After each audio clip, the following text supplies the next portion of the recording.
Okay, please. Everybody else ready? Okay, we're ready to go? All right. Welcome, everybody. I'm going to call to order the Wednesday, March 9th, 2022 regular City Council meeting. Please join me in the Pledge of Allegiance. I pledge allegiance to the flag of the United States of America and to the republic for which it stands, one nation, under God, indivisible, with liberty and justice for all. Roll call, please. Mayor Pruden? I am present. Council President Conley? Here. Councilor Blum? Here. Councilor Letts? Here. Councilor Ross? Next item up is the approval of the agenda. I move to approve the agenda. Second. I have a motion and a second. Roll call vote, Carrie, please. Mayor Pruden? Aye. Council President Conley? Aye. Councilor Blum? Aye. Councilor Letts? Aye. And we missed Councilor Ross. Next up is visitor communication. What do we have, Carrie? We have two visitors. The first to speak is Susan Cobb. If you'd like to come up to the podium, Susan.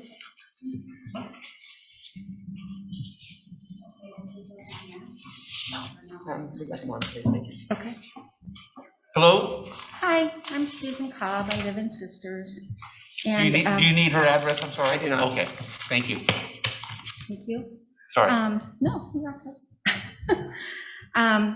So in the discussion on the destination management, I just want to bring attention to the commissioners that we really do have a water problem, and that problem is going to get worse because we have climate change and we have a drought that's going to continue, and we don't really know how long, and it's probably not going to subside for many years. So I strongly believe that you should consider putting a moratorium on building in this town and really get an expert in to study the climate effects and the drought effects to assure that, number one, we have water to manage fires, and number two, we have water to service the people that visit and the people that live here and work here. That's all. Thank you. Well, thank you very much. Our second speaker is Michael. Come on up, Michael. So I do know you have a 3-minute limitation. I would like to hope you give me a little exception. For one thing, I was working on this big thing and I threw it all out because it was too long, but I still have this that I just finished this afternoon. Unfortunately, Michael, it'll have to be 3 minutes. I'm sorry. I'll be looking at the clock there. Thank you, There's people though. that don't want homeless people here, and this would explain why I'm homeless. And my father's ashes are being buried tomorrow in the ground to put to rest, so, you know. And he did fight in World War II for that flag, and there is this term, the last words of it, justice and liberty for all. So sometimes you make don't follow complete protocol. Well, I'll do my best. You probably want to hear the last of it. Earlier today, I threw out most of this rough draft. I have limited time.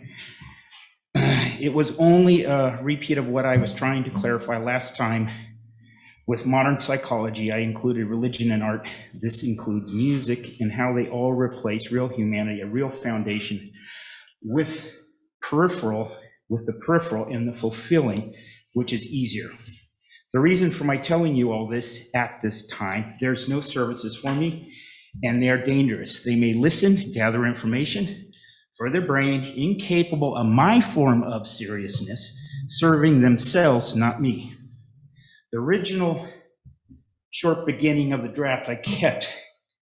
This is it. After the last council meeting, I was told by a council member, I respect you. I do not want respect. As I explained with the Vietnam vet who would rather be spit on than put up with the nice social etiquette that many vets today that he talked to had to put up with. Pretense, plastic, and hollow. Also, I want to be fully known, for it is now true. by the whole populace, with the exception of a few I know who can be around me, but just a few, that I am a vile, hideous, disgusting, homeless piece of crap. I know why. I know how it happened. I warned people years ago before it happened. This can happen. No, I do not want respect. A real person who is in operable position is all I've ever expected and asked for. Now for a very immediate situation I already told you about. Afterwards, for past situations, which, yes, turned me into a vile, homeless piece of crap, do you want a zombie instead? So people, people who don't like homeless people around, I give you the reason I am. Sir, where's the camera? I give you the reason I am. And for those who care, serve, and go to the meetings, just say, I still remember some of you, if not by name, and the hollow, defining stories that go with it. To mitigate this immediate situation that you are informed about already, you could contact them. I'll give you their phone number. They do live as a normal resident of Sisters, and you could set up a short meeting with a neutral witness. Here I will state some of the immediate effects from the cause of this. At my storage unit on a shelf, I had pictures of my parents and a rare young person I knew here in Sisters. I had to put the photographs away. I cannot look at them, can't think about them, cannot feel them. I've had this experience from the same type of cause throughout my life. It can take years to change, or it can never go away. This in itself should, to most people, particularly representatives for people's welfare, be enough to know there's other collaborating effects occurring day and night. These include, 1, my already chronic sleep deprivation made much worse, lethal and deleterious to functioning health, even more now, even more with even more loss of energy and will.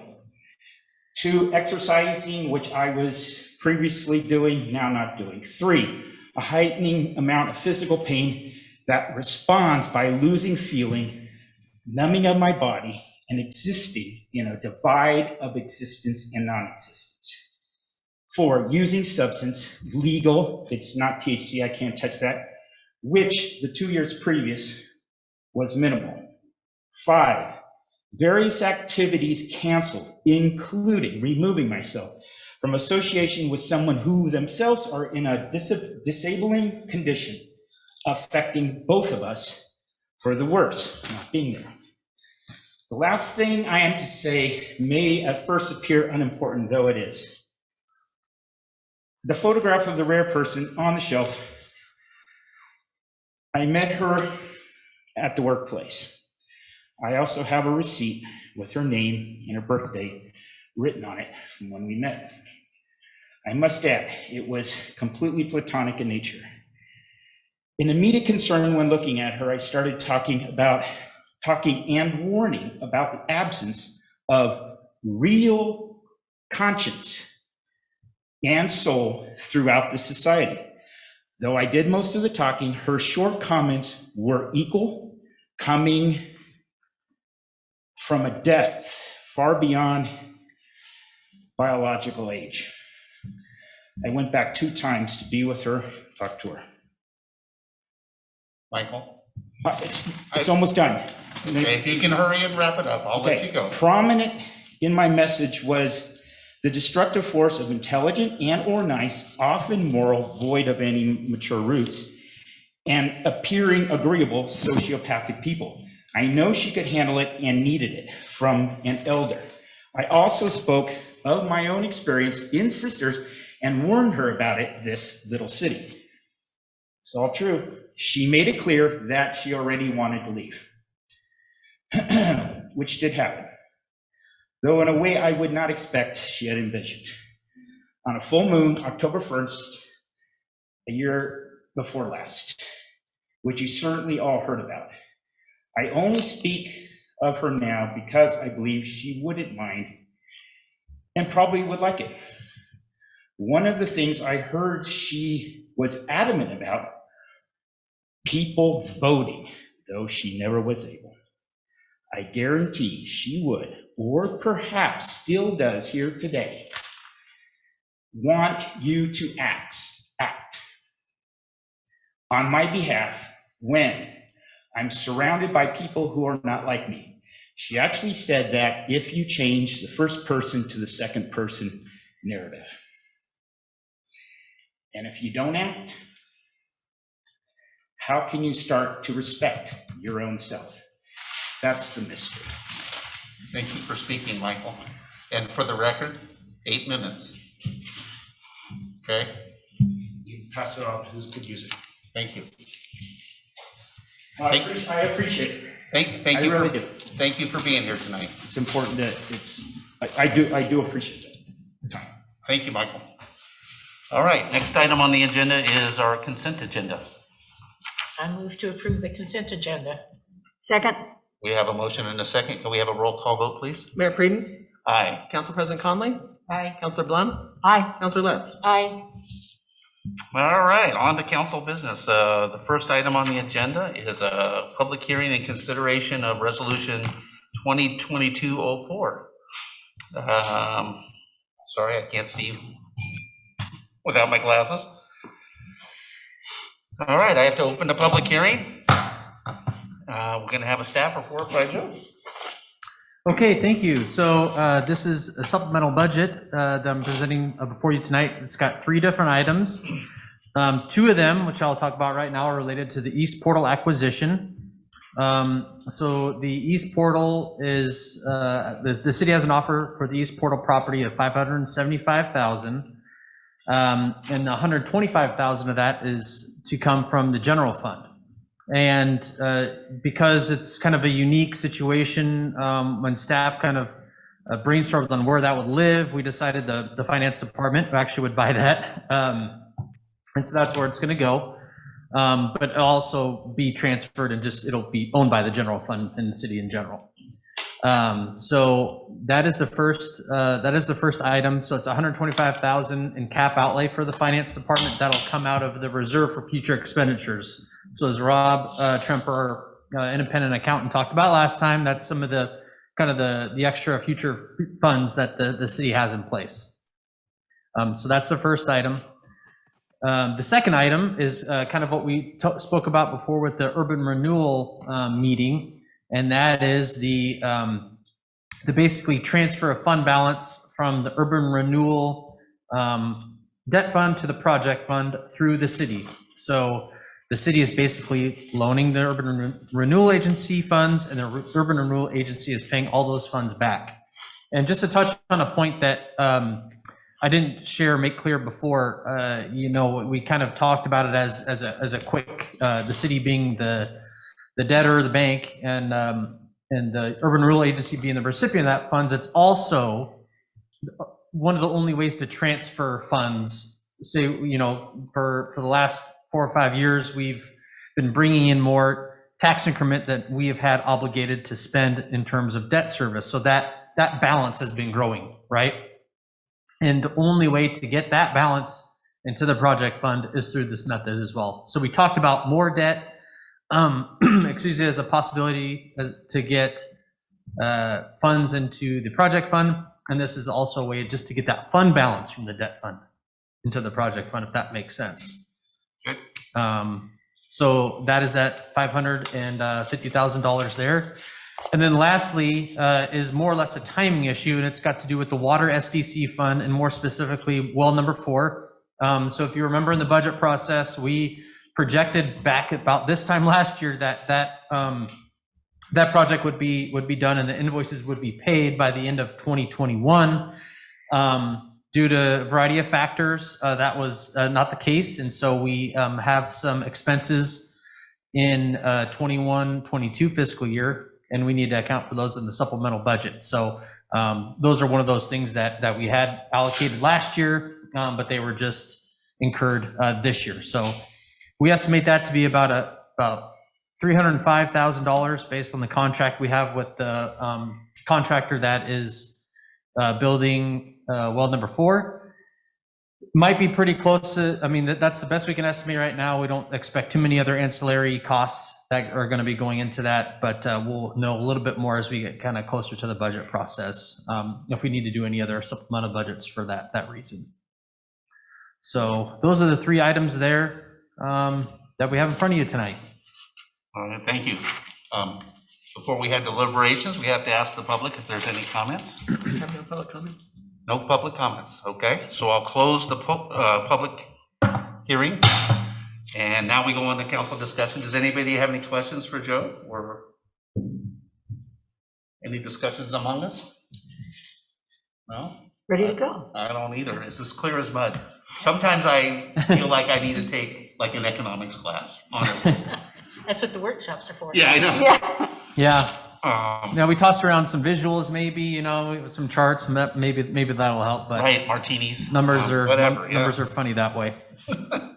All right. But I'm happy to, if you have any follow-up questions, I'm happy to discuss even offline about any questions that you might have. Okay, thank you much. We know where the money comes from. Yeah. We know where the money is going. How it gets, His voodoo magic to get it into the right column at the right time. It always has to balance. Just keep that in mind. There's no one side of accounting. There's always 2. Right.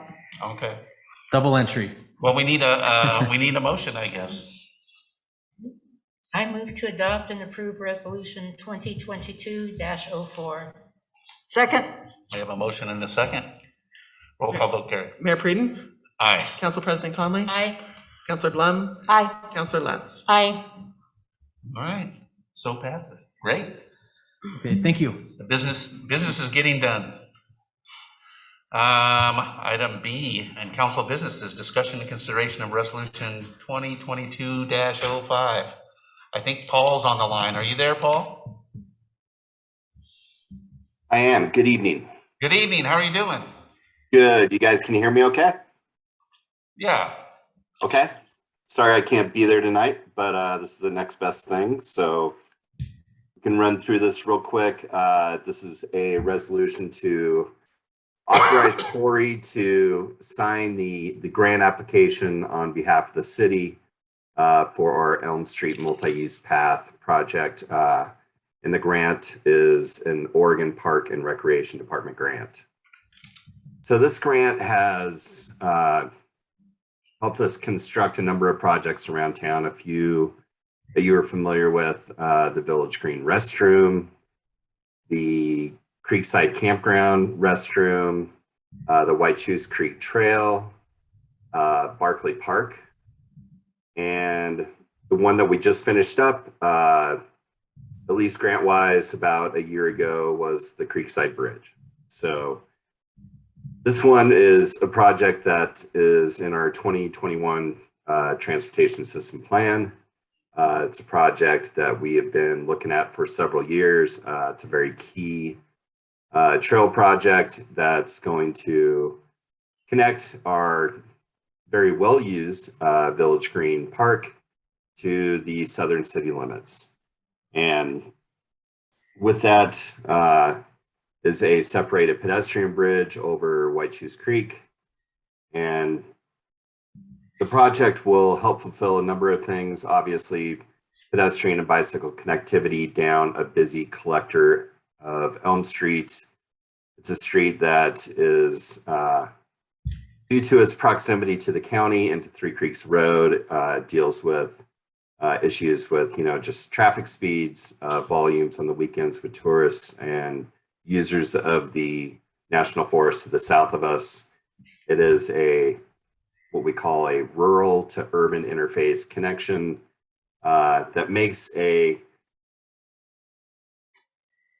feeling on the road that is not great for multimodal users. So this separated trail is really meant to allow people a shared use path separated from the paved travel lanes and allow for both bicycles and pedestrians and two-way travel. One thing that we are looking at doing is making portions of it 10 feet wide where we can. That will increase the cost a little bit, but we feel that the benefit is definitely worth taking that approach towards the project. You have the project estimate in the AIS, and that's today's dollars. Our engineers using those dollars from the North Pine Street multi-use path bids that just came in. So it's what's reflective in today's bidding environment. So hopefully that lends itself to being pretty well funded if we are awarded the actual grant. So with that, I'm more than happy to answer any questions. Fantastic. Thanks for the update. Does anybody have any questions? Specific questions? Go ahead, please. Paul, just out of curiosity, what are you envisioning the pedestrian bridge to look like? Is that going to be like attached to the street bridge, or is it just going to be its own bridge, maybe something that looks like the one down, upstream on White Juice, or do you have any ideas yet, or has that not kind of been fleshed out yet? Yeah, we actually used the mainline bridge south of town as our, I guess, prototype. We actually got our construction or our planning cost estimate from that company. And we like that look of the bridge. We like the free span bridge, but it will be a separated pedestrian bike bridge. Okay. And just a comment, yes, out of my love for multi-use paths, I think 10-foot minimum is really critical for good shared use. When you start having a lot of cyclists or wheelchairs or other, just a lot of use, the wider the better. So it would be nice if it was that wide. That's just my 2 cents. Thank you. I have a couple questions also.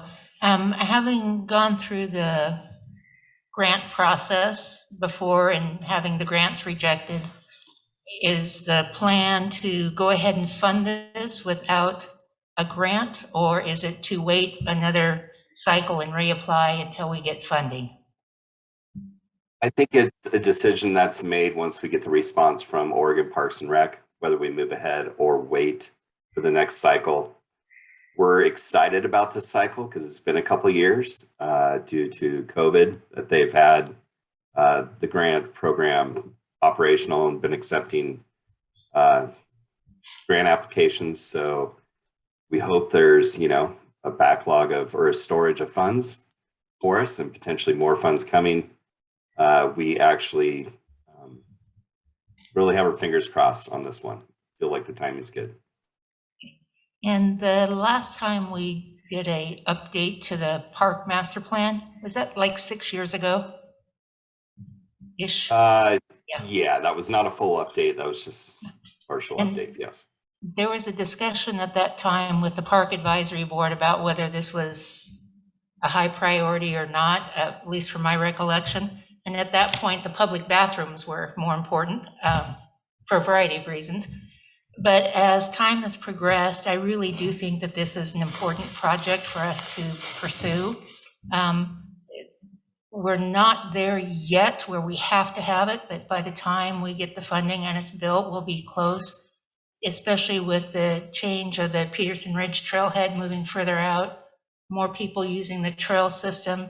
And I agree with Jennifer. I think the 10-foot wide trail through that area from the downtown core to the National Forest would be a good use of income, just to make that a safer passage along that road. And it is getting a little more intimidating to walk on Elm, just with all the increase in traffic going up to Snowshoe, Snowmobile, going up to the lake in the summer, lost drivers trying to figure out how do I hurry and get to the PRT. So fingers crossed that we get funding. Absolutely. You got anything, Andrea? No. No, and I'll comment. I live in that area too, obviously, and I walk. I know you walk a lot, and I walk quite a bit myself. And it's absolutely one of the worst areas in town to walk along that road, going from the park down there to the trailhead. So thanks for tackling this, and we're very supportive, and let us know if there's anything we can do to help the process. I don't know, make it even more successful, better chance, whatever. So, all right, thank you. I move to adopt and approve Resolution 2022-05. A second. We have a motion and a second. Roll call vote, please. Mayor Preden, Aye. Council President Conley, Aye. Councilor Blum, Aye. Councilor Letts. Aye. All right, thank you, Paul. Great, thanks a lot. Go get them. We'll do our best. I know you will. Thank you. All right, next time on the agenda is discussion and consideration of Resolution 2022-06. It's our resolution to adopt our council goals. This is exciting too. I don't have much to add. Obviously, we spent quite a bit of time last month working on these and preparing for them, and then discussing them, and then refining them. So if you have any questions for myself or staff, let us know. I don't have any. Does anybody have any?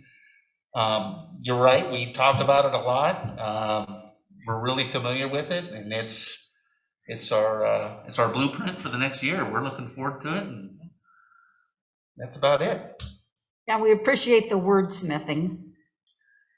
True. I don't know, and I don't think we even wordsmithed it as bad as previous years. So I don't know what's going on. We appreciate it.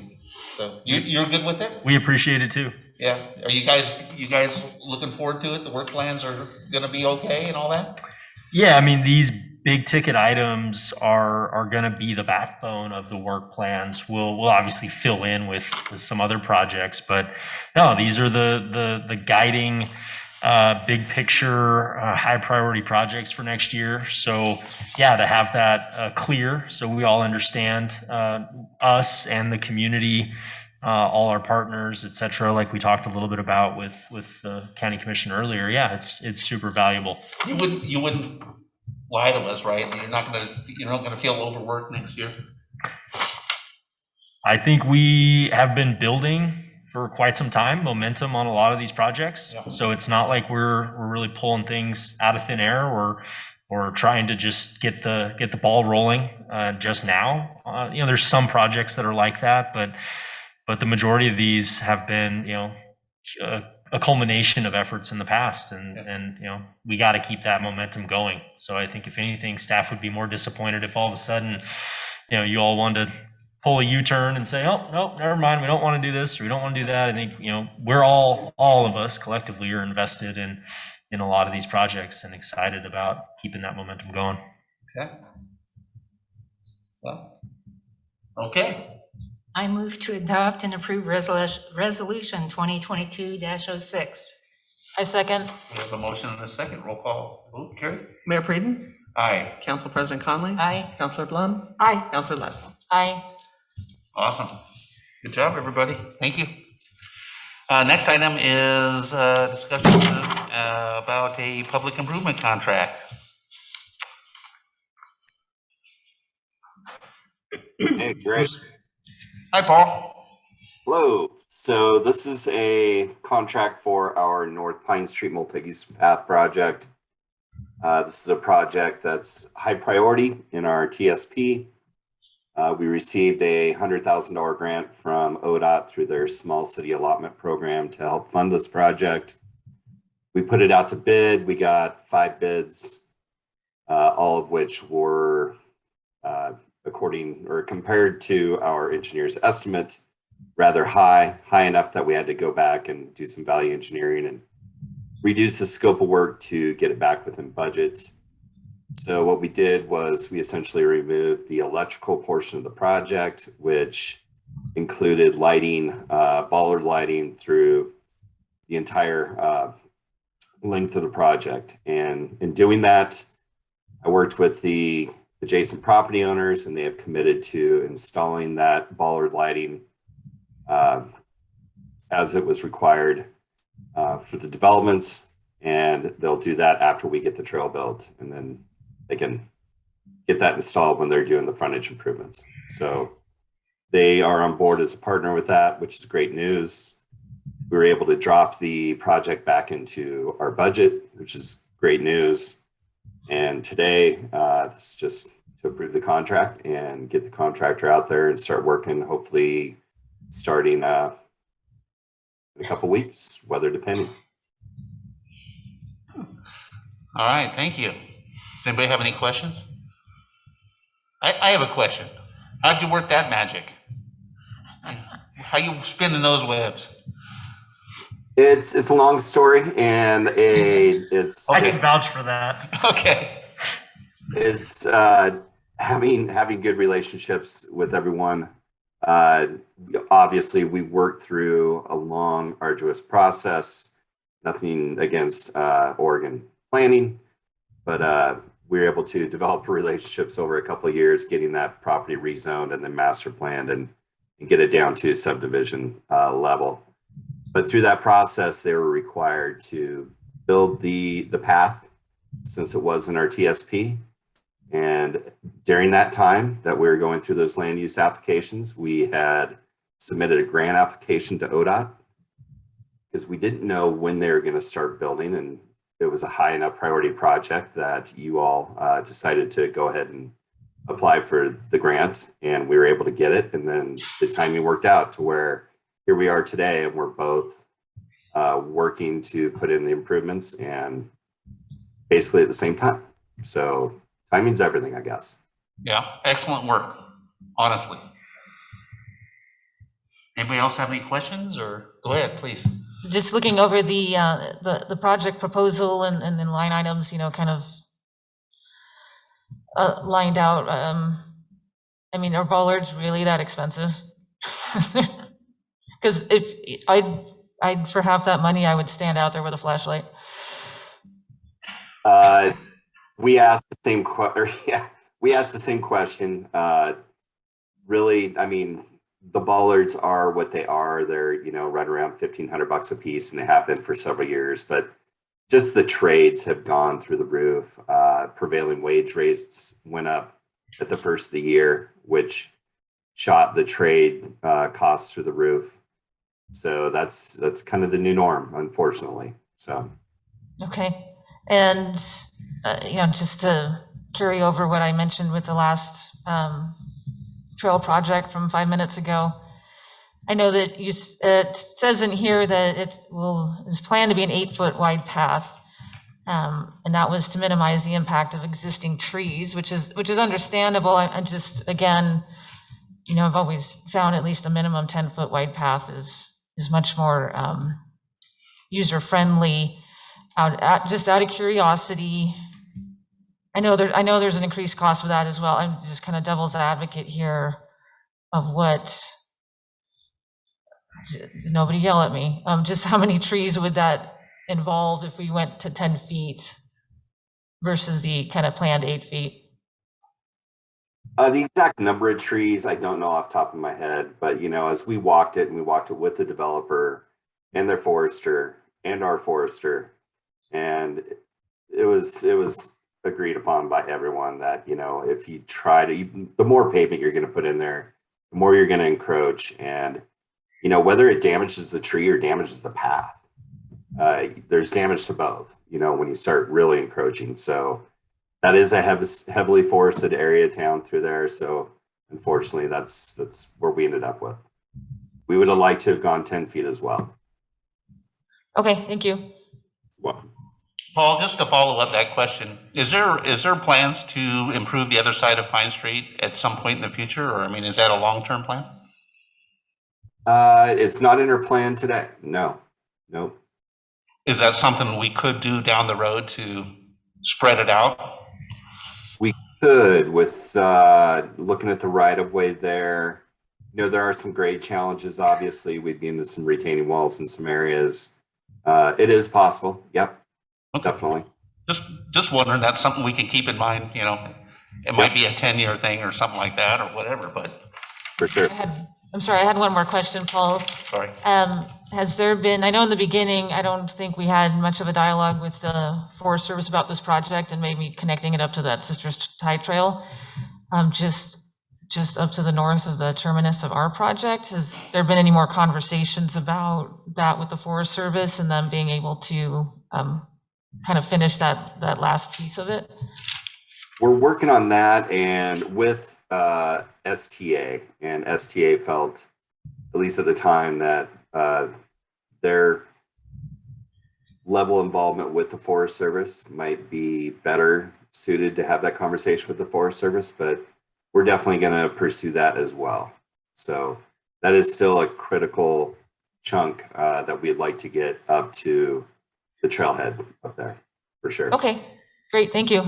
Good Yep. to know. I move to award a public improvement contract to Odyssey Contracting LLC in the amount of $170,247.50 for the North Pine Street Multi-Use Path Project, and authorize the city manager to execute the contract and any necessary contract change orders and/or amendments within a contingency amount of 5% of the contract. Second? We have a motion and a second. Can we give a vote, please? Mayor Preden, Aye. Council President Conley, Also, aye. Councilor Blum, Aye. Councilor Lutz. Aye. All right. Thank you. Good job, Paul. Thank you. All right. Other business, staff comments. Paul, you want to go first since you're there?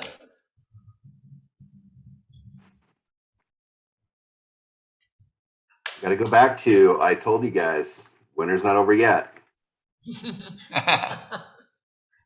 Miracle March is what we call it. We haven't had it for a few years, so hopefully it's going to stick around for a while. So we had the trucks out today rolling, just moving some slush off the road, trying to make it easy for people to get around. We'll be watching that obviously through the weekend and through the next couple of weeks. Looks like we got more storm systems coming at us. So again, we're still geared up for winter operations, even though we did a good effort of sweeping last week. And speaking of sweeping, we got good news today. We had advertised for new used street sweeper, and we received 3 proposals. We're going to go through those, look at them. Hopefully there's one in there that checks all the boxes for us and we can get it ordered up and get it coming. So just want to give you a heads up on that. Let's see what else we got. We've wrapped up the Creekside Bridge work. If you haven't seen that, please take a little stroll, check it out. We feel that it turned out pretty cool. Gotten a lot of really good feedback from the community, from the trail users, from the Parks Board. So exciting to have that project done. And we're not done with the campground yet. We started excavating and getting ready to set up the old Village Green play structure, kind of on the east side of the campground there. You can see where we're working. And we should have that ready to go hopefully before the park opens on April 1st. The only other thing I had was we have dialed in on our scope and our cost estimate for our water conservation work this year.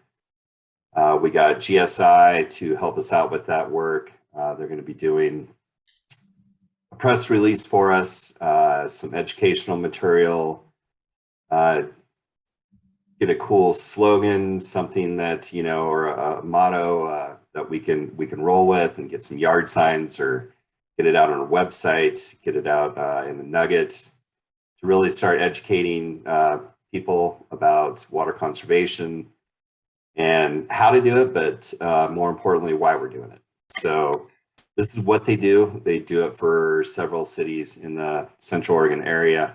We've looked at their work that they've done for them, and it's from what we hear been very productive, and it looks good, professional. So this year is going to be about $8,000 that we're going to be investing in that. We feel it's no better time than the present to really get that message out there. So we're getting the contract up with those guys, and hopefully get that press release out by the end of the month or early April. So, if there's any questions, more than happy to answer. Fantastic. I'm looking forward to that one. So Nancy has something for you, I think. I just have a clarification, I think. After the article in the Nugget, I had people saying, oh, you're going to come meter my house, so I only have a 3-minute shower. Or are you changing my rates? Because my rates seem to have gone up. So it's more than just educating people about water conservation. There is a potentially rate structure that could go into effect, which is something that we do on a regular basis when we look at the users and the peak times that they're using. Is that part of the plan? So if you remember when we updated our rates, I want to say 4 or 5 years ago when Rick was here, we bit off we pulled the Band-Aid essentially half off, and we went with charging everyone for every gallon of water they use. There used to be an allotment, whether you used it or not, you got charged for it. It was essentially, I wouldn't say free, but not a per gallon charge for water. So we eliminated that. You pay for what you use. The second go around, when we look at our water rates this year that we're planning for in our work plan, we're going to be looking at more of a conservation-minded water rate structure. So the more you use, the more you pay. The less you use, the less you pay. I just wanted to make sure that that message was out there, that we're looking at the bottom line for the user also, not just put a yard sign up. So there's a reward, I guess. Yeah, we're going to start off very nice with the community and working together and hopefully developing partnerships, and then move into more of a, I would say, I don't know what the right word is for it. I'm going to strongly recommend water conservation, I guess, at that point. But again, the community will be involved in that process. It's a water rate process, and there'll be public hearings and public outreach. And again, I think this is a great time to do it. It's been front and center in the Central Oregon news, the state of Oregon news for the last couple of years with drought conditions. And, we all need to work together on preserving that precious resource that Susan was talking about earlier, for sure. Thank you. All right, anybody else? Just 2 things. My son approves of the location of the new play structure. Nice.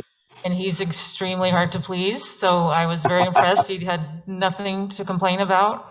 All right. He dragged me through the campground on the way back from school today to go look and make sure it was in a good location, so. Cool. So congratulations. And then I was just curious, do you have any updates on the photovoltaic project? If that's moving along? We're still waiting for the final shipment of everything to come in. We got, like I said, the solar panels on site. We're waiting for all the inverters and equipment and that type of stuff, and then they should be able to get rolling. And we're hoping as soon as the sun's out and, they can get up on the roof and start working away. Okay, thank you. Thank you for all your hard work, Paul. Okay, thanks, guys. All right, thank you. Scott. Joe's on deck.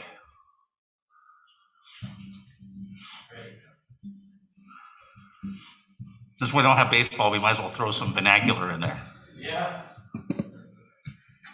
Good evening, everyone.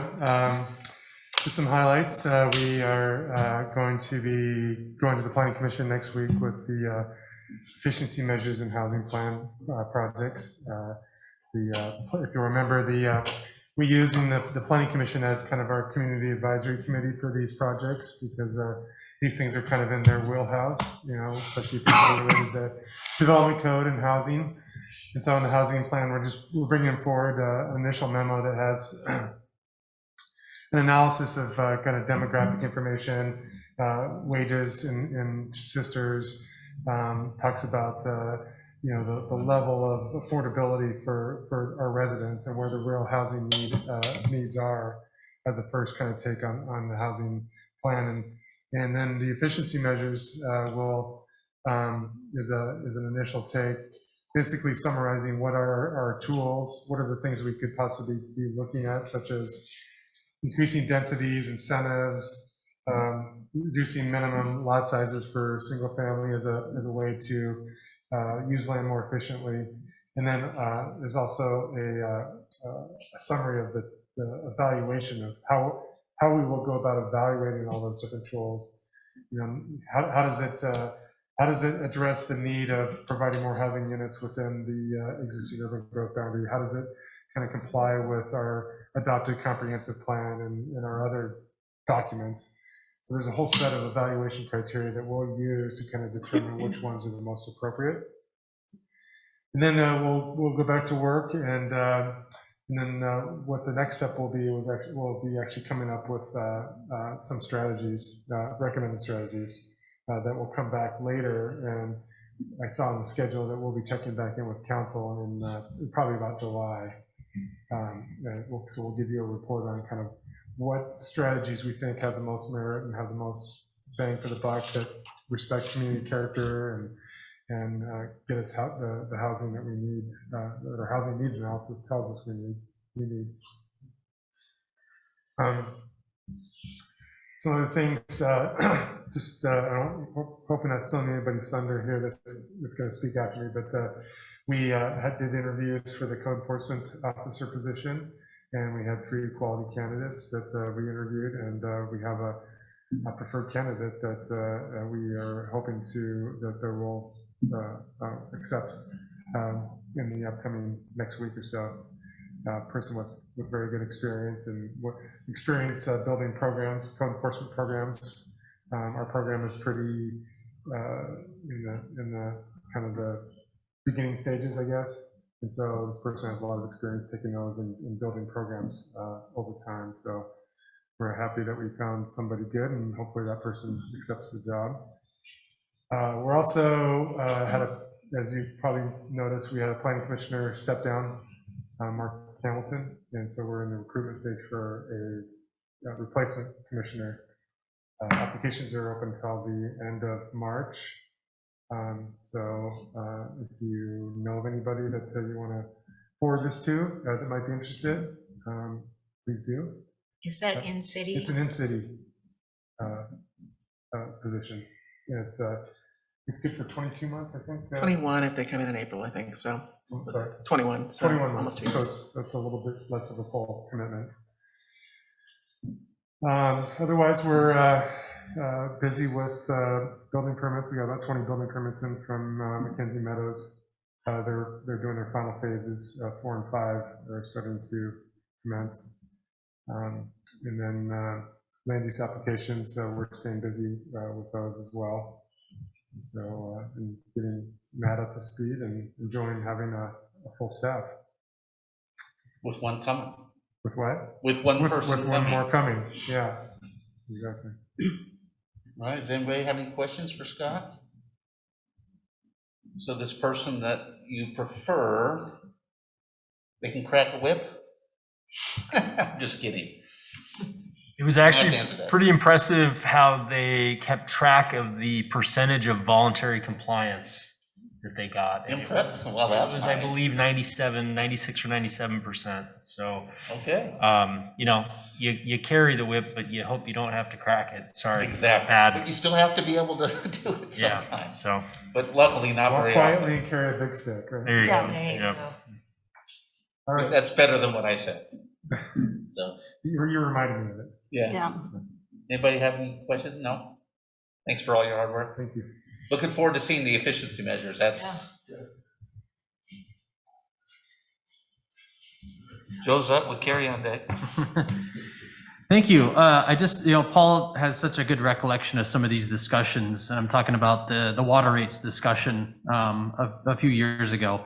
And I just want to piggyback on one of the points you made. We did take into consideration a lot of these lower water users, and I believe, Paul, correct me if I'm wrong, I think it was about 700 cubic feet of use or less would actually give you a smaller bill.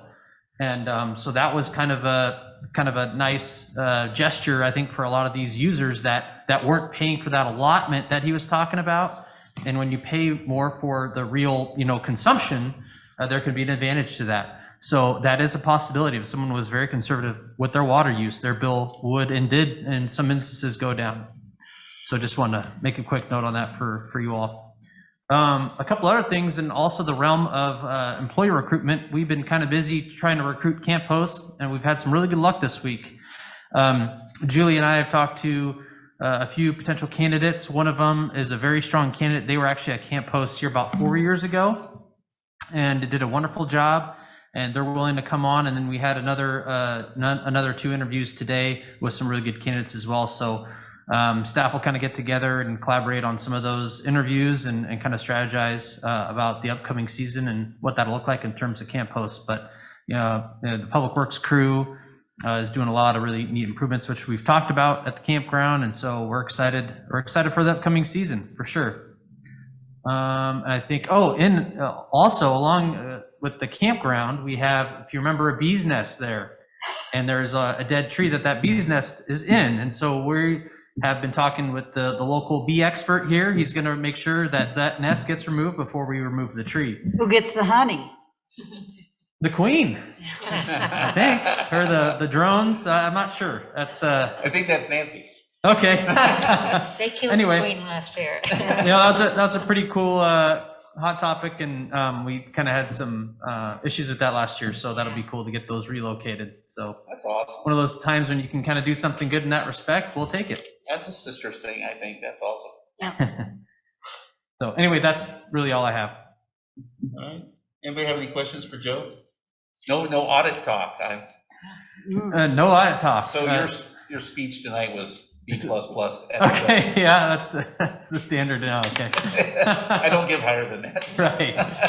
Yeah, being in a performance evaluation with him would be. How much has B++ been going around the office? I don't know, grading on a curve. I don't know what that is. Yeah.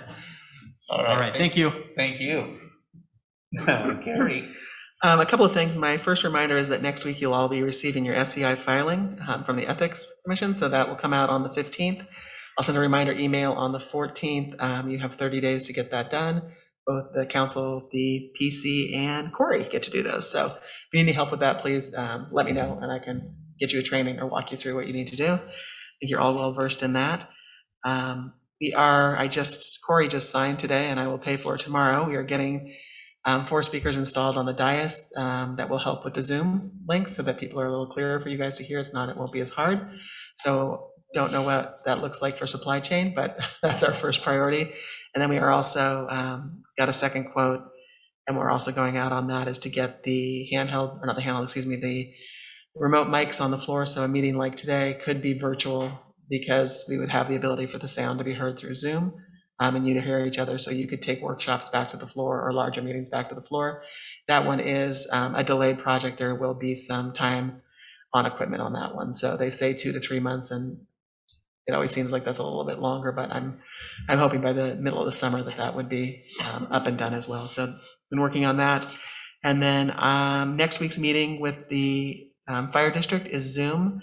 I will send and put the agenda out when I get it. I haven't received it yet. It's their meeting, so they're putting that together. Just to make sure, I'll try to get as much information as I can. I do not believe there'll be a packet out with that, and I'm hopeful that I'll get that out to you by Friday. So look for that, and I will post it on our website as well. What time does that one start? 5 o'clock? 5? Yeah, 5 to, I believe they let us go till 6:30, I think is what it's kind of just like this joint meeting. Yeah. Okay. And then I'll be at a tourism conference next Tuesday and Wednesday. It's in Sun River with Travel Oregon and the Oregon Governor's Conference. And there's a couple really interesting pieces that I want to go listen to. There's a Dark Skies piece, and there's also rural tourism destination management seminar. So those are my 2 want to go tos, and a couple of other things, but I'll bring that information back at the next meeting. And then just a reminder that we do not have a meeting on the 23rd. We have moved that to March 30th, which is on everybody's calendars, but just as a heads up, that break for spring break is happening. What? Is spring break that week? No, it's the week before that. We went to 1 week again. We're not at 2. Oh, that's right. So. Okay. Anybody have any questions for Gary? Good job as always. Thank you so much. Corey? A lot of good work going on. I don't have a whole lot to add. Next week on Thursday, I believe I forwarded the link to council, is the City Club annual City Managers Forum. So that's always a good time. And this is the second, maybe third or more year in a row that Tammy Bainey has moderated. So yeah, she does a great job, and it's fun. And it's great we meet as administrators across the region and keep in touch on a fairly regular basis. I'd say at a minimum quarterly, but to just really do it in a public forum like that is a lot of fun, and a lot of similarities and obviously some differences too. And then I will be out. I've let you all know I'll be out of the office for about a week, the 22nd through the 28th. So looking forward to a little break there. And otherwise, just a lot of meetings, working on all the good projects that we have going. And like I said, keeping that momentum going as well. So we'll have more updates. I mean, every week it's making some progress or learning and pivoting and keeping, again, things going on a lot of different topics. So happy to answer any questions that you have for me. If you talk to Tammy, you get an opportunity, ask her how she sees that homeless group merging in with the new coordination center, and whether or not that moves Gary into both positions, or are they going to be separate and we need two separate situations? Yeah, that's a good question. And we actually have a regional administrators meeting tomorrow morning. So I will have an opportunity. City of Bend might know more about it. It kind of sounds like they're the pusher. Yeah, and I was trying to search it's always how it works when you're trying to sort through 30,000 emails. Is like, I swear it's right there. I know it was in this week or that month, and I could not find that email with the name. So it's lost on me right now, but I will follow up on that and report back. Right. So. Do you need any elected official there at your administrators party to keep? No, it's actually an anti-elected officials meeting. I'm kidding. No, that was a little strong. That was kind of But, no, so we can have frank discussions. We can Zoom. Right. We can just county in administrators. Yeah. and see what he says about us. I'm the administrator of Greenville, so. Yeah. No, I'm very. I won't comment, but if I was going to, I'd say good things. Good. You're smart. That's good. Yeah. Anybody have any questions for Corey? No? All right. Thank you much. Enjoy your time off. Thanks. We won't see you till the next meeting, well, except for all the other coordination meetings we have. Yeah. All right. Mayor, council, business. Who wants to go first? I'll go first. There you go. We had a Public Works Advisory Committee, and we discussed wastewater, and it was amazingly good. The previous one we had was a little snooze. This one was good. They kept it to the highlights. The takeaways are, we are really in good shape. One reason is that we have a newer system. So a lot of cities are unenviably got really, really old stuff. So we've got a relatively new system. The other is that we have taken care of it.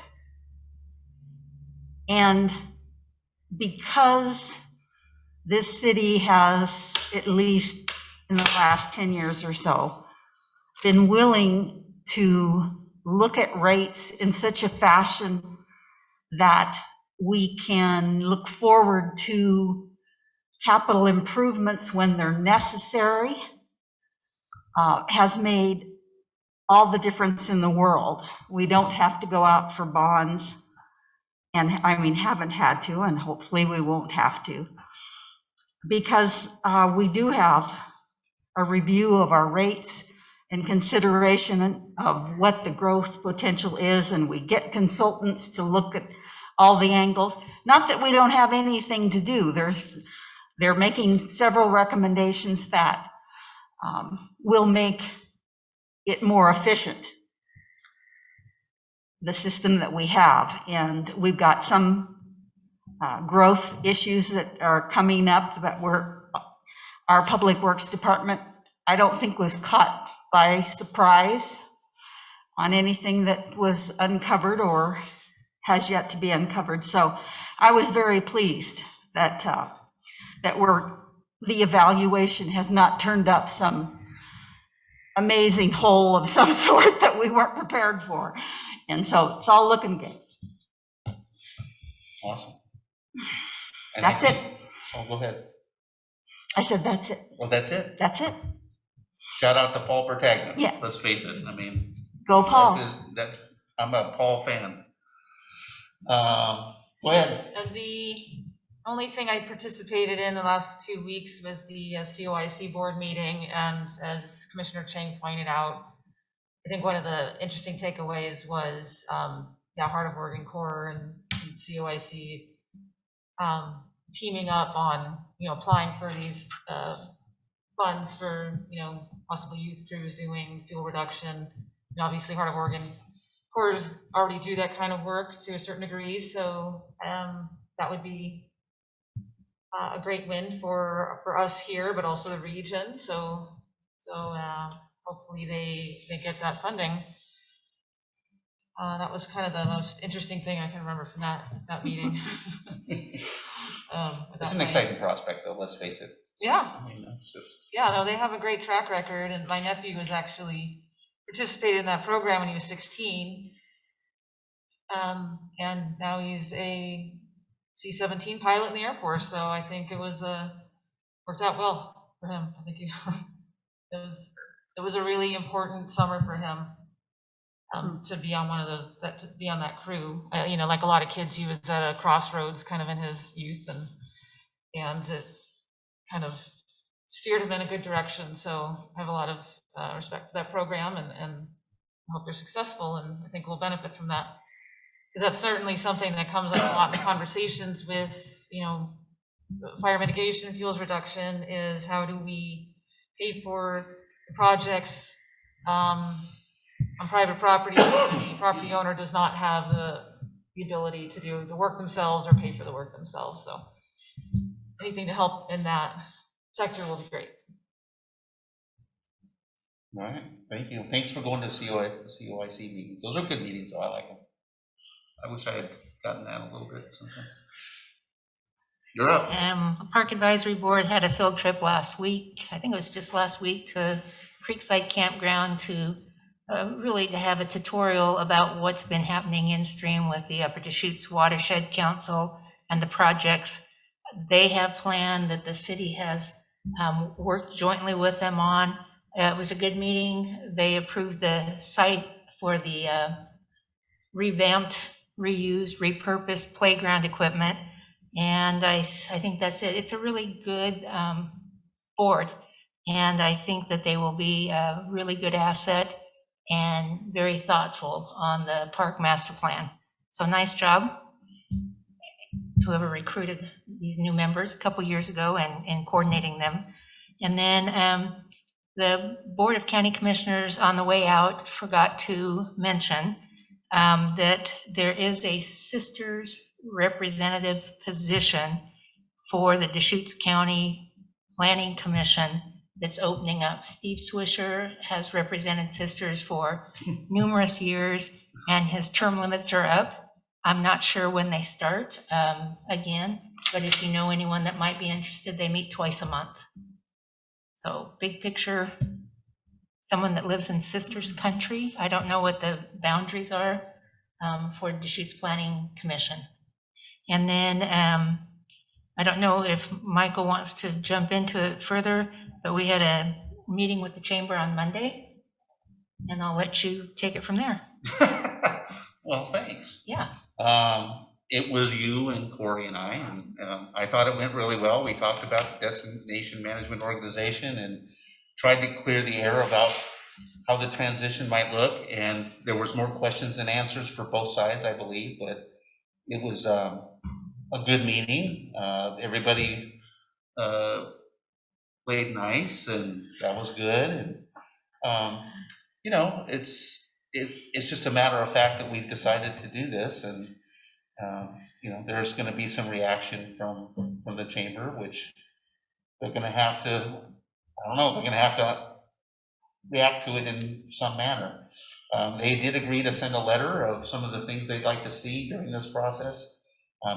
Probably not received anything from them yet, because I would have heard about it probably.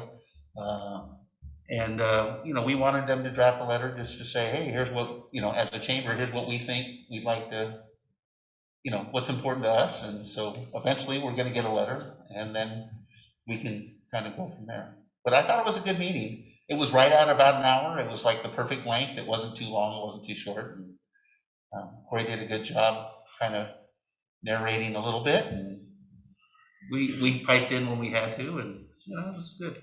I think the takeaway for me was their executive committee joined Judy and the other employee, Tori, who does her books, and their opening comments were, we support the DMO 100%. And so that was good to know that they understood the importance and the value of it. Yeah. So that was, I think, the biggest takeaway. Yeah, I knew you'd get it more than I would, so thank you. It was a good meeting, though, it really was, and it was at the chamber. It was at their request, right, wasn't it? It was their request. They requested us to come, right? I reached out for the meeting and Okay. they invited us over. Yeah, gotcha, thank you. Good enough. So I just thought it was a good meeting. I really don't have anything other than my mom did pass away a week ago Sunday, and her obituary got into the paper last week. It was page 6, and I'm sorry for the wordiness of it. It was probably the longest obituary in Nugget history, I'm not sure. I feel like I know her very well. I know. That's just how I am, Mission I guess. accomplished, it's good. It's Yeah. good. Sounded like a wonderful person, so. Well, I just, Thanks for you know sharing. what? The thing about obituaries is that sometimes it doesn't have a lot of detail. And I wasn't trying to do a lot of detail other than I wanted people to know that she was, you know, she did stuff. So anyway, that's all I have other than her ashes were mailed to me and I got them yesterday. That's like the weirdest thing ever, having your mom's ashes in the spare bedroom. You know? So I'll take her to the beach when the weather gets a little nicer and take care of that. But I did get a lot of condolence cards from clients and some nice words from all of you, and I appreciate that. So things are good, and you know, life will return to normal at some point, but it's weird losing your parents. There's no doubt about that. That is a very weird thing. So other than that, we're done. Thank you. Meeting adjourned. Do we have checks? Okay, we have checks. There is always checks.